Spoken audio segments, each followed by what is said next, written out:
19वीं सदी में इंग्लैंड विश्वव्यापी व्यापार में शामिल हो जाता है।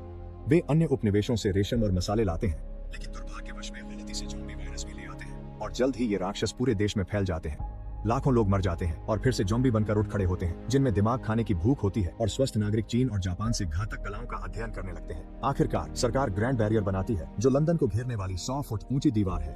फिर वे रॉयल कैनाल जोड़ते हैं, जो एक बहुत गहरी खाई है जो शहर और उसकी दीवारों दोनों को घेरती है। दीवार और खाई के बीच की जमीन को दिन बिटवीन कहा जाता है। कैंट की दूसरी लड़ाई में नहर पर बने पुलों में से एक टूट जाता है और ज़ॉम्बी इन बिटवीन के सभी ग्रामीणों को मार डालते हैं, जिससे राजा पागल हो जाता है। लड़ाई खत्म होने के बाद वह सभी पुलों को नष्ट करने का आदेश देता है, सिवाय एक के।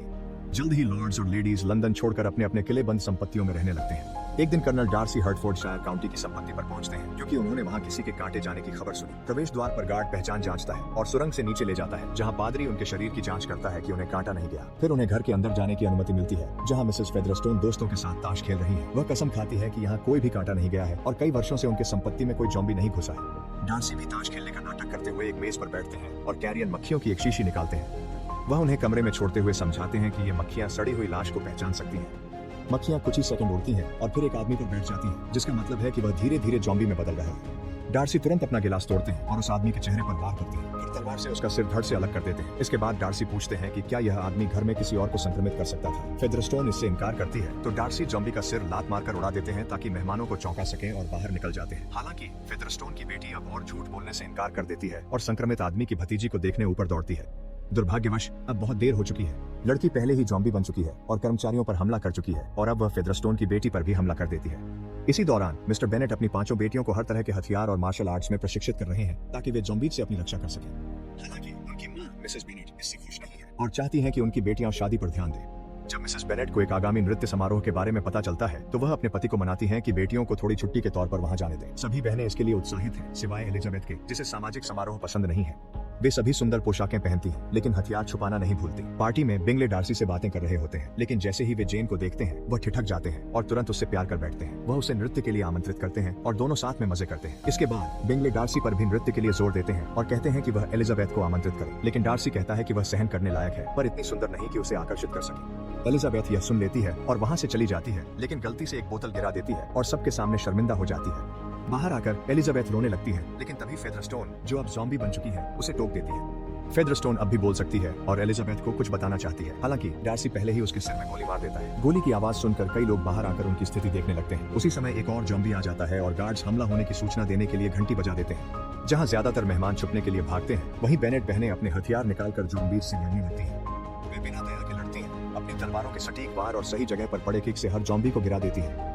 एलिजाबेथ को लड़ते हुए देखकर डार्सी उसके प्रति आकर्षित होने लगता है। इसके बाद सभी ज़ॉम्बी के शवों को जला दिया जाता है। जब बहनें घर लौटती हैं, तो जेन बिंगले के बारे में बात करना बंद नहीं कर पाती, जबकि एलिजाबेथ डार्सी के व्यवहार और घमंड के बारे में लगातार शिकायत करती रहती है और इसी दौरान वह ट्रेनिंग भी करती है, जिससे उसके मूवमेंट्स और पंच और भी ज्यादा आक्रामक हो जाते हैं। अगले दिन जेन को बिंगले के साथ चाय पीने का निमंत्रण मिलता है। मिसेस बेनेट उसे कोच की बजाय घोड़े से जाने के लिए कहती है। इस तरह अगर बारिश हो जाए तो उसे रात भर रुकने के लिए कहा जा सकता है। वहां जाते समय कुछ कुत्ते दौड़ते हुए निकलते हैं, क्योंकि उनका पीछा एक ज़ॉम्बी कर रहा होता है। जेन गोली चलाने के लिए तैयार होती है, लेकिन उसका घोड़ा डर जाता है और उसे गिराकर भाग जाता है। फिर जेन गोली चलाने की कोशिश करती है, लेकिन उसकी मस्केट उल्टी चल जाती है और उसके हाथ में चोट लग जाती है। जब ज़ॉम्बी आखिरकार उस पर हमला करता है, तो जेन अपनी चाकू निकालती है और हाथापाई में भिड़ जाती है। जल्दी से ज़ॉम्बी के हाथ काट देती है और उसकी टांगों पर वार करती है। जैसे ही वह गिरता है, जेन उसके सीने पर लात मारती है और उसके सिर को कुचलकर उसे मार देती है। जैसे ही बारिश शुरू होती है, जेन देखती है कि एक ज़ॉम्बी माँ अपनी गोद में संक्रमित बच्चे को लिए उसकी ओर आ रही है। अगले दिन एलिजाबेथ बिंगले के घर पहुंचती है। पता चलता है कि उन्होंने जेन को फ्लू के साथ पाया, इसलिए वह वहां बुखार में रात भर रुकी रही और एलिजाबेथ उसे देखने आई। हालांकि डार्सी को चिंता है कि जेन संक्रमित हो सकती है, इसलिए जब एक डॉक्टर उसकी जांच करता है, वह कैरियन मक्खियां छोड़ देता है। ये छोटे कीड़े जेन पर कोई प्रतिक्रिया नहीं देते और एलिजाबेथ उन्हें आसानी से पकड़ लेती है। वह उन्हें अपनी मुट्ठी में मसल देती है और फिर डार्सी को तंज कसते हुए लौटा देती है। इसके बाद जेन बिंगले और उसके मेहमानों के साथ शामिल होती है, लेकिन वह उनके कार्ड खेलने के निमंत्रण को ठुकरा देती है, ये कहते हुए कि उसे पढ़ना ज्यादा पसंद है। इसके बाद बहस होती है कि असली महिला कौन है और डार्सी तय नहीं कर पाता कि वह इससे प्रभावित है या नापसंद करता है। उस रात एलिजाबेथ चुपके से डार्सी को बाहर प्रशिक्षण करते देखती है। अगले दिन बाकी बेनेट बहनें और उनकी मां जेन और एलिजाबेथ को लेने आती है। बिंगले चाहता है कि वे रुकें, लेकिन डार्सी उसे संक्रमण के खतरे की याद दिलाता है। उसकी एलिजाबेथ से फिर बहस हो जाती है, जिसमें वह यह जाहिर करता है कि उसे पता है कि एलिजाबेथ ने पिछली रात उसे देखा था। सबको खुश रखने के लिए मिसेस बेनेट बिंगले को मनाती हैं कि वह लोगों का मनोबल बढ़ाने के लिए एक बॉल नृत्य समारोह आयोजित करें। घर लौटते समय वे देखते हैं कि स्थानीय अनाथालय गिर चुका है और अब ज़ॉम्बी अनाथ बच्चे जंगल में घूम रहे हैं। कुछ समय बाद मिस्टर बेनेट अपने परिवार का परिचय कजिन कॉलिंस से कराते हैं, जो बेनेट के गुजरने के बाद संपत्ति के वारिस होंगे, क्योंकि महिलाएं उत्तराधिकारी नहीं हो सकती। दोपहर के खाने के दौरान कॉलिंस उन्हें बताते हैं कि उनकी संरक्षिका लेडी कैथरीन है, जो एक अद्भुत तलवारबाज है और ज़ॉम्बी युद्ध के दौरान उन्होंने कमाल कर दिखाया था। वह जेन में भी रुचि दिखाते हैं। हालांकि मिसेस बेनेट तुरंत उन्हें मना कर देती है, कहती हैं कि जेन के पास पहले से ही बिंगले हैं और इसके बजाय एलिजाबेथ का प्रस्ताव देती है। दोपहर में कॉलिंस और बहनें अपनी मौसी से मिलने निकलती हैं, लेकिन रास्ते में रुक जाती हैं जब वे एक गिरी हुई पक्की देखते हैं जिसमें एक महिला मदद के लिए चिल्ला रही होती है। बहनें अपने हथियार तैयार कर लेती हैं और जैसे ही वह महिला बाहर आती है वे उस पर गोलियां चला देती हैं, क्योंकि वह एक ज़ॉम्बी होती है। जेन उसे पहाड़ी से नीचे लात मारकर खत्म कर देती है। जैसे जैसे यात्रा आगे बढ़ती है एलिजाबेथ को सारे हथियार उठाने में मुश्किल होती है, लेकिन कॉलिंस उसकी मदद करने के बजाय हथियार फिर से उसी की बाहों में डाल देता है। जब वे शहर पहुंचते हैं तो वे नए सैनिकों को देखते हैं जो इस इलाके की रक्षा करेंगे। एलिजाबेथ लेफ्टिनेंट विक्रम से मिलती है और दोनों की तुरंत अच्छी बन जाती है। डार्सी पास में घुड़सवारी कर रहा होता है और उन्हें देखकर जलन महसूस करता है, इसलिए वह बिना कुछ कहे चला जाता है। विक्रम एलिजाबेथ को बताता है कि वह और डार्सी अच्छे संबंधों में नहीं है, क्योंकि पैसों को लेकर पारिवारिक समस्याएं हैं। उस रात सभी लोग बॉल में शामिल होते हैं और जेन बिंगले के साथ समय बिताती है। एलिजाबेथ विक्रम से बात करने की कोशिश करती है, लेकिन कॉलिंस उसे नाचने के लिए खींच लेता है और बहुत जोश और उत्साह दिखाता है। इसके बाद डार्सी भी एलिजाबेथ से नाचने के लिए कहता है, लेकिन कॉलिंस माहौल को अजीब बना देता है और वे दोनों वहां से चले जाते हैं। जाते समय डार्सी मिसेस बेनेट को जेन और बिंगले के भविष्य के बारे में बात करते हुए सुनता है, जिसमें वह बार बार उसकी दौलत पर जोर देती है। इसी दौरान एलिजाबेथ की बिंगले से टक्कर हो जाती है और वे दोनों कोई आवाज सुनते हैं। जब वे पीछे मुड़कर देखते हैं तो एक नौकर को ज़ॉम्बी द्वारा हमला करते हुए पाते हैं। दोनों कुल्हाड़ियां लेकर उनका पीछा करते हुए नीचे जाते हैं। हालांकि ज़ॉम्बी बिंगले को पकड़ लेता है और उसे गिरा देता है। एलिजाबेथ तुरंत फिसलकर नीचे जाती है और ज़ॉम्बी को गिरा देती है। फिर अपने दोस्त की हालत देखती है, लेकिन जब वह ऊपर देखती है तो पाती है कि वहाँ सभी ज़ॉम्बी अनाथ बच्चे छुपे हुए हैं। वह उनसे पूछती है कि वे अंदर कैसे घुसे, तो एक बच्चा बताता है कि उनके नए दोस्त ने उन्हें रास्ता दिखाया था। उसी समय डार्सी वहां पहुंचता है और ज़ॉम्बियों से लड़ना शुरू कर देता है। अपनी तलवार की तेज वारों और एक रसोई के चाकू की मदद से सभी को जल्दी हरा देता है। एक ज़ॉम्बी को तो ओवन में भी धकेल दिया जाता है। फिर डार्सी पूछता है कि क्या बिंगले को काटा गया था और उसे भी मारने के लिए तैयार हो जाता है, लेकिन एलिजाबेथ उसे आश्वस्त करती है कि बिंगले सिर्फ गिरा था। जाने से पहले एलिजाबेथ उससे कहती है कि वह एक बेहतरीन योद्धा है, लेकिन एक बुरा दोस्त है। अगले दिन जेन को बिंगले का एक पत्र मिलता है, जिसमें वह बताता है कि उसका परिवार वापस लंदन जा रहा है और अब वह डार्सी की बहन को रिझाने की कोशिश करेगा। दोपहर के खाने के दौरान कॉलिंस एलिजाबेथ से शादी के लिए कहता है, लेकिन इसके लिए उसे हथियार छोड़ने होंगे और अब ज़ॉम्बियों से नहीं लड़ना होगा। एलिजाबेथ मना कर देती है और झुंझलाहट दूर करने बाहर ट्रेनिंग करने लगती है। उसकी माँ उसे इतनी महत्वपूर्ण शादी का प्रस्ताव ठुकराने पर डांटती है, लेकिन उसके पिता फैसले का सम्मान करते हैं। एलिजाबेथ अपने पिता को धन्यवाद देने उन्हें गले लगाती है, लेकिन उसकी माँ ताने मारती रहती है, इसलिए वह शांति पाने के लिए जंगल की ओर भाग जाती है। जंगल में एलिजाबेथ देखती है कि कई पक्षी 4 टॉप हैट पहने पुरुषों के ऊपर उड़ रहे हैं। तभी उसके पास विक्रम आ जाता है और जब वह पीछे मुड़ती है तो वे चारों आदमी गायब हो चुके होते हैं। विक्रम कहता है कि उसने कुछ नहीं देखा और फिर उसे एक खास जगह चलने के लिए आमंत्रित करता है। कुछ ही देर बाद वे एक चर्च पहुंचते हैं, जहां एक पादरी उपदेश पढ़ रहा होता है। जब भीड़ मुड़ती है तो एलिजाबेथ ये देखकर हैरान रह जाती है कि वे सभी ज़ॉम्बी हैं। विक्रम उसे उसके हथियार उठाने से रोकता है और वे दोनों देखते हैं कि पादरी उन्हें सुअर का दिमाग खिला रहा है।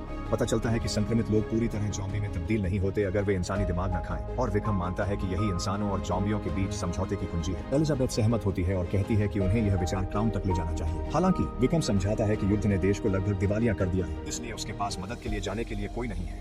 एलिजाबेथ की एक दोस्त बताती है कि वह कॉलिंस से सगाई कर चुकी है और अनुरोध करती है कि वह ससुराल वालों से मिलने संरक्षिका बनकर चले। कॉलिंस की जायदाद पर एलिजाबेथ एक चित्र देखकर मुस्कुराती है, जिसमें कैथरीन लूसीफर को मार रही है। वहाँ ज़ॉम्बी एपोकैलिप्स के 4 घुड़सवारों की एक पेंटिंग भी है, जिनके बारे में कहा जाता है कि वे तब प्रकट होते हैं जब अंत निकट होता है। एलिजाबेथ समझ जाती है कि ये वही लोग हैं जिन्हें उसने जंगल में देखा था। फिर आखिरकार उसे कैथरीन और उसकी बेटी से मिलने का मौका मिलता है। एलिजाबेथ हैरान रह जाती है कि डार्सी भी वहाँ है और उसे पता चलता है कि वह कैथरीन का भतीजा है। जल्द ही विक्रम भी वहाँ पहुँचता है, क्योंकि एलिजाबेथ ने उसे बुलाया था ताकि वह अपनी योजना के लिए पैसे मांग सके। कैथरीन को लगता है कि ज़ॉम्बियों से दोस्ती का विचार हास्यास्पद है और वे कभी किसी नेता की नहीं सुनेंगे, लेकिन कॉलिंस इशारा करता है कि बाइबल में लिखा है कि मसीह विरोधी एंटीक्राइस्ट मृतकों का नेतृत्व करेगा। डार्सी कैथरीन की राय का समर्थन करता है। विक्रम उसके पिता का जिक्र करते ही वह गुस्सा हो जाता है, इसलिए पहरेदारों से कहता है कि उसे बाहर निकालें। एलिजाबेथ डार्सी से कहती है कि वह उतना ही निष्ठुर है जितने मृतक। उस रात डार्सी अपना गुस्सा शांत करने के लिए बाहर बहुत समय तक प्रशिक्षण करता है। एलिजाबेथ सो नहीं पाती क्योंकि उसकी दोस्त खर्राटे लेती है, इसलिए वह बगीचों में टहलने चली जाती है, जहाँ उसे विक्रम मिलता है। वह उसे बताने आया है कि डार्सी ने बिंगले परिवार को यह कहकर वहाँ से जाने को मजबूर किया कि जेन सिर्फ उनके पैसे के पीछे है। विक्रम एलिजाबेथ से कहता है कि वे दोनों भाग चलें, लेकिन वह मना कर देती है। जाने से पहले विक्रम उसे याद दिलाता है कि हिसाब किताब का दिन आने वाला है। अगले दिन डार्सी एलिजाबेथ से कहता है कि वह उसे अपने से हीन समझता है, लेकिन फिर भी उसकी ओर आकर्षित है, इसलिए वह उससे शादी का प्रस्ताव रखता है। एलिजाबेथ उसे मना कर देती है। जेन बिंगले के साथ के उसके व्यवहार के लिए उसे आड़े हाथों लेती है, लेकिन डार्सी अपने हस्तक्षेप का बचाव करता है। गुस्से में एलिजाबेथ उसे लात मारती है, उस पर चीजें फेंकती है, एक पोकर से हमला कर देती है। वह जल्दी से अपना बचाव करता है और दोनों एक समझौता करने वाली स्थिति में मेज पर आ जाते हैं। उनकी बहस पूरी तरह से लड़ाई में बदल जाती है और वे एक दूसरे पर कई वार करते हैं, इससे पहले कि वे फिर से एक और अजीब स्थिति में आ जाएं। जब एलिजाबेथ कहती है कि वह उससे कभी शादी नहीं करेगी तो डार्सी आखिरकार चला जाता है और एलिजाबेथ टूट जाती है। बाद में एलिजाबेथ को डार्सी का एक पत्र मिलता है जिसमें वह अपनी सफाई देता है। वह कहता है कि उसका जेन को ठेस नहीं पहुंचाना चाहता था, उसने सिर्फ बिंगले को मिसेस बेनेट से बचाने के लिए भेजा था। पिता के जॉम्बी बनने पर उसे उन्हें मारना पड़ा, लेकिन फिर भी उसने विक्रम को वह पैसे दे दिए जो उसे वादे के अनुसार मिलने थे। हालांकि विक्रम बार बार और पैसे मांगने आता रहा और जब डार्सी ने पैसे देने से मना कर दिया तो वह नाराज हो गया। फिर विक्रम ने पैसे के लिए डार्सी की किशोर बहन से शादी करने की कोशिश की, लेकिन डार्सी ने समय रहते उसे बचा लिया। अंत में डार्सी एलिजाबेथ को बताता है कि वह उसकी भावनाओं का सम्मान करता है, इसलिए अपने दिल के दर्द को भूलने के लिए वह लंदन चला गया है ताकि ताजा जॉम्बी हमले के खिलाफ लड़ सके। उसे लगता है कि कोई जॉम्बियों का नेतृत्व कर रहा है क्योंकि हमले बहुत संगठित थे। जब एलिजाबेथ घर लौटती है तो उसे यह जानकर डर लगता है कि विक्रम सबसे छोटी बहन लिडिया को लेकर भाग गया है। वह अंदाजा लगाती है कि वह उसे जॉम्बी चर्च में ले गया होगा। एलिजाबेथ से कैथरीन मिलने आती है जो घोषणा करती है कि अगर एलिजाबेथ ने डार्सी से शादी नहीं की तो डार्सी उसकी बेटी से शादी करेगा। इन दिनों एलिजाबेथ डार्सी को बेहतर नजरों से देख रही है, लेकिन वह अभी भी रिश्ते को लेकर अनिश्चित है, इसलिए कैथरीन उसे अपनी गार्ड के खिलाफ द्वंद्व युद्ध की चुनौती देती है। वह आदमी बड़ा और ताकतवर है, इसलिए वह बहुत खतरनाक घूंसे मारता है और आसानी से एलिजाबेथ के हमलों को रोक देता है। वह हार मानने से इनकार करती है, भले ही वह उसे गला घोंटता है और चेहरा काटता है, इससे पहले कि वह उसकी बांह तोड़ दे। एक शानदार किक से वह उसे बीम से टकरा देती है जो टूटती है और छत का हिस्सा उस पर गिरता है। कैथरीन अपनी तलवारों के साथ एलिजाबेथ को घेर लेती है, लेकिन मानती है कि वह उसकी दृढ़ता का सम्मान करती है। उसी समय मिस्टर बेनेट कमरे में प्रवेश करते हैं और एलिजाबेथ को अपनी बहन को बचाने से मना करते हैं क्योंकि यह बहुत खतरनाक है। जेन मदद करने के लिए आगे आती है, लेकिन एलिजाबेथ नहीं चाहती कि वह साथ आए क्योंकि वह चाहती है कि जेन परिवार की रक्षा करे। तब कैथरीन पेशकश करती है कि वह बेनेट परिवार और अपनी जायदाद का ध्यान रखेंगे ताकि जेन और एलिजाबेथ जा सके। जब दोनों पुल पर पहुंचते हैं तो सैनिक उन्हें रोक लेते हैं और बताते हैं कि उन्होंने वहां बहुत सारे विस्फोटक लगा दिए हैं। पुल को कल सुबह सूर्योदय पर उड़ा दिया जाएगा ताकि लंदन में मौजूद जॉम्बी सेना बाकी देश में घुसपैठ न कर सके। बहनें सैनिकों की बातों को अनसुना कर आगे बढ़ती रहती हैं। इसी बीच बिंगले युद्ध के मैदान में है और वह एक बम जॉम्बियों पर फेंकता है जो एक खाई में फंसे हुए, लेकिन जब वह वहां से जाने ही वाला होता है तभी एक प्राणी उसे उसके स्कार्फ से पकड़ लेता है। सौभाग्य से जेन ठीक समय पर पहुंचती है, स्कार्फ को काट देती है और उसे विस्फोट से दूर धकेल देती है। वहीं पास में डार्सी अपनी तलवार से एक और जॉम्बी को मार देता है, लेकिन तभी उसे जमीन से निकलती कई मरी हुई हाथों की भीड़ दिखती है। एक विशाल जॉम्बी पीछे से उस पर हमला करने ही वाला होता है। हालांकि एलिजाबेथ पहले ही उसे कुल्हाड़ी से मार देती है। वह समझाती है कि वे एक जॉम्बी कब्रिस्तान पर खड़े हैं, इसलिए वे जमीन में छिपे जागते हुए शरीरों को मारने के लिए जमीन में वार करने लगते हैं। इसके बाद एलिजाबेथ उसे अपनी बहन के चर्च में होने के बारे में बताती है और डार्सी को उसे यह बताना पड़ता है कि वह इमारत 5 दिन पहले जल गई थी, इसलिए उसकी बहन शायद मर चुकी है। जब डार्सी वहां से जाता है तो पता चलता है कि वह झूठ बोल रहा था। उसने एलिजाबेथ से कहा था कि चर्च जल चुका है ताकि वह उसे खतरे से दूर रख सके, लेकिन असल में इमारत बिल्कुल ठीक है। वह चुपके से चर्च के आसपास जाता है और देखता है कि कयामत के 4 घुड़सवार जॉम्बियों की भीड़ का मार्गदर्शन कर रहे हैं। इसी बीच एलिजाबेथ देखती है कि बिंगले बार बार उस सड़क की ओर देख रहा है जो चर्च की तरफ जाती है, न कि उस पुल की ओर जहां उसे विस्फोट की निगरानी करनी चाहिए थी। इससे उसे एहसास होता है कि डार्सी ने झूठ बोला था और वह तुरंत अपने घोड़े पर सवार होकर निकल पड़ती है। सैन्य शिविर में एक आदमी यह खोजता है कि किसी ने मरे हुए सैनिकों के सभी दिमाग चुरा लिए। डार्सी की ओर लौटते हैं, वह पिछले दरवाजे से चर्च में प्रवेश करता है और लिडिया को जंजीरों में बंधा पाता है। एक दीवार पर वह विक्रम की लंदन पर जॉम्बियों के साथ हमला करने की योजना देखता है। उसी समय विक्रम वहां आता है और डार्सी उसे लिडिया के बदले पैसे देने की पेशकश करता है, लेकिन विक्रम मना कर देता है और गोली चला देता है। गोलियां एक गेट से टकराती हैं और उसकी आवाज से भीड़ सतर्क हो जाती है जो तुरंत कमरे में घुस जाती है। पता चलता है कि डार्सी ने उन्हें सैनिकों के दिमाग खिलाए थे ताकि वे हिंसक हो जाएं। जब विक्रम खुद को बचाने की कोशिश करता है, डार्सी जंजीर तोड़कर लिडिया को बचा लेता है। उसी समय उसका घोड़ा खिड़की की सलाखें खींच लेता है ताकि उसका मालिक भाग सके। बाहर निकलने के बाद डार्सी लिडिया को अपने घोड़े पर बिठाता है और उसे पुल की ओर भेज देता है।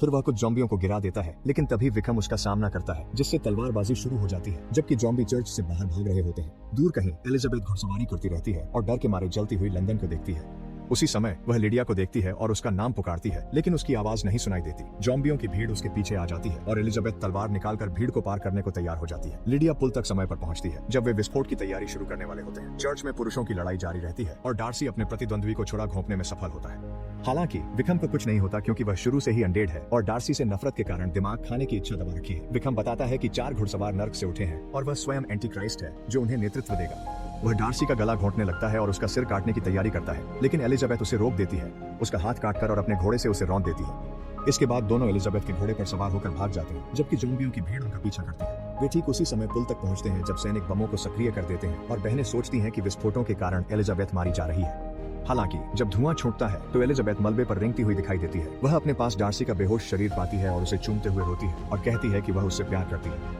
कुछ दिनों बाद बिंगले जेन से शादी के लिए पूछता है और वह स्पष्ट रूप से हाँ कह देती है। डार्सी कोमा से जागता है और एलिजाबेथ से कहता है कि उसने पुल पर उसकी बात सुनी थी। वह उसे प्रपोज करता है और वह हाँ कह देती है। फिर वे एक दूसरे को चूमते हैं। दोनों जोड़े एक साथ शादी करते हैं और कॉलिंस विवाह संपन्न कराते हैं। हर कोई खुश होता है जब तक कि वे विक्रम को जॉम्बी झुंड के साथ आते नहीं देख लेते। ऐसे और वीडियो देखने के लिए सब्सक्राइब करें और नोटिफिकेशन चालू करें। देखने के लिए धन्यवाद।